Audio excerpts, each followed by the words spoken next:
ایک دو باتیں استقبال رمضان کے حوالے سے یاد رکھیں۔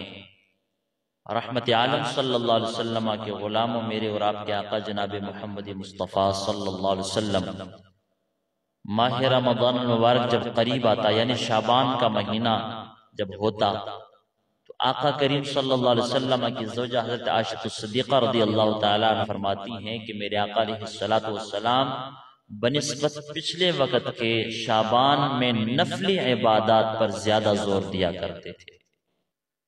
صدقات و خیرات، یعنی بدنی عبادات ہوں یا مالی عبادات ہوں، ہر اعتبار سے رحمت عالم صلی اللہ علیہ وسلم نفلی عبادات پر خود بھی زور دیتے تھے اور امت کو بھی نفلی عبادات کی ترغیب دلایا کرتے تھے۔ اس کی وجہ کیا ہو سکتی ہے؟ خاص رمضان کی تیاری میں نفلی عبادات کی ترغیب دینا اور خود اس پر زور دینا کیا معنی رکھتا ہے؟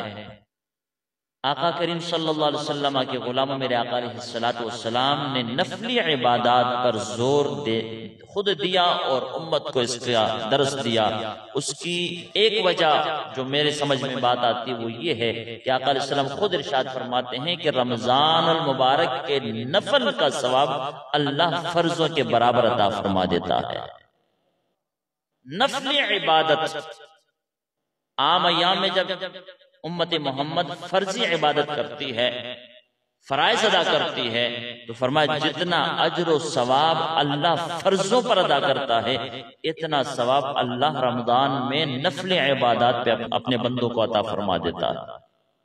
اس وجہ سے آقا علیہ السلام ام المومنین فرماتی کہ خود بھی نفل عبادت کا جو ہے اہتمام کرتے تھے اور امت کو بھی نفل عبادات میں ترغیب، زیادہ سے زیادہ ترغیب کا جو ہے ترغیب دیا کرتے تھے۔